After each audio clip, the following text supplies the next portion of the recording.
Hello guys, welcome to YouTube channel passion physio. నేను మీ Rahul. So ఎప్పటి నుంచో వెయిట్ చేస్తున్న వెయిట్ అనేది ఓవర్ అయిపోయిందన్నమాట. సో నిన్న నోటిఫికేషన్ అనేది రిలీజ్ చేశారు BPT and paramedical రిజిస్ట్రేషన్స్కి.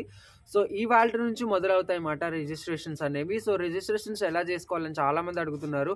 So me mobile phones కానీ లేకపోతే ల్యాప్టాప్స్ కానీ ట్యాబ్స్ కానీ ఏవి యూజ్ చేయొద్దు. డైరెక్ట్గా కామన్ సర్వీస్ సెంటర్ అంటే నెట్ సెంటర్స్లోనూ వెళ్ళి అప్లై చేసుకోండి. ఎందుకంటే వాళ్ళు డాక్యుమెంట్ ఫార్మేట్ అనేది కొన్ని కేబీల్లో అప్లోడ్ చేయాలని చెప్పి మెన్షన్ చేస్తారు అన్నమాట.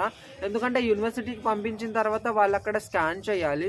సో స్కాన్ చేయడానికి అవ్వకపోతే సో డిస్క్వాలిఫై అవుతాం అన్నమాట. అంటే నాట్ ఎలిజిబుల్ లిస్ట్లో వస్తుంది.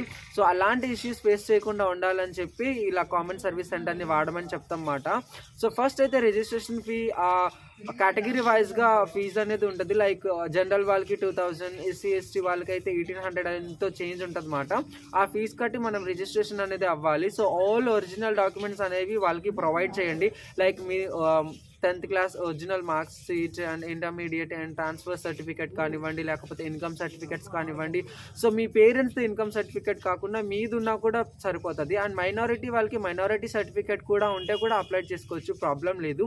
అండ్ ఫిజికల్ హ్యాండిక్యాప్డ్ పర్సన్స్ ఎవరైతే ఉన్నారో ఆ సర్టిఫికేట్ అప్లోడ్ చేయొచ్చు ఉన్న వాళ్ళు మాత్రమే. సో దాని తర్వాత ఒరిజినల్ ప్రూఫ్స్ అనేవి మాత్రమే ఇవ్వండి వాళ్ళకి. సో 1కి 10 సార్లు ఆలోచించి డాక్యుమెంట్స్ అనేవి అప్లోడ్ చేయండి. సో ఈ రోజు నుంచి స్టార్ట్ అయ్యి December 9th వరకు రిజిస్ట్రేషన్ ప్రాసెస్ అనేవి ఉంటాయి అన్నమాట. సో ఈ గ్యాప్లోనే మీ దగ్గర సర్టిఫికేట్స్ లేకపోయి ఉండొచ్చు కొంతమందివి. సో కాలేజ్ దగ్గరికి వెళ్ళి తీసుకోవాల్సి ఉంటుంది. సో అలా కలెక్ట్ చేసుకొని మీరు అనేది మీ డేటా అనేది కరెక్ట్గా అప్లోడ్ చేయండి వాళ్ళకి. దాని తర్వాత మనకు టైం కూడా ఉండదు అన్నమాట. సో మోస్ట్లీ కాలేజెస్ ఎప్పుడు అని అడుగుతారు నెక్స్ట్ క్వశ్చన్. సో అదైతే పొంగల్ హాలిడేస్ తర్వాత అనేది ఉండొచ్చని నేనైతే చెప్తాను. సో ఇప్పుడైతే మీరు వెయిట్ చేసినందుకు మీ టైం అనేది వచ్చేసింది. మీ ఒరిజినల్ డాక్యుమెంట్స్ అన్నీ రెడీ చేసుకోండి, అన్నీ అప్లై చేయండి. అండ్ అందరికీ ఆల్ ది బెస్ట్ చెప్తున్నా. సో నా పర్సంటేజ్ ఇంత, నా మార్క్స్ ఇంత, నాకు సీట్ వస్తుందా లేదా అని చెప్పి మనమైతే ఎక్స్పెక్ట్ చేయలేము. సో మీకు వచ్చే పర్సంటేజ్ బట్టి ఇప్పుడు మీరు రిజిస్ట్రేషన్స్ అయిన తర్వాత యూనివర్సిటీ వాళ్ళు మీకు ఒక ర్యాంక్ నెంబర్ ఇస్తారు, అలాగే పర్సంటేజ్ ఇస్తారన్నమాట.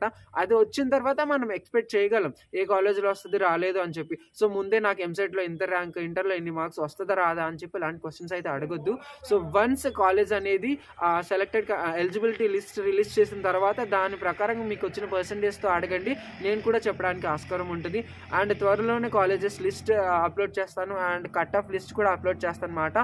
అండ్ కొత్తగా పారామెడికల్లోనే ఇంకో 5 కోర్సెస్ అనేవి అప్లోడ్ చేశారన్నమాట, యాడ్ చేశారన్నమాట. ఇంతవరకు అయితే 10 కోర్సెసే ఉండే, ఇప్పుడైతే 15 కోర్సెస్ అయినాయి.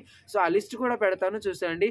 And thank you for watching. Please don't forget to do subscribe passion physio. So ఇలాంటి అప్డేట్స్ అనేవి ఇస్తూనే ఉంటాయి. ఏమైనా డౌట్స్ ఉంటే కింద కామెంట్ చేయండి.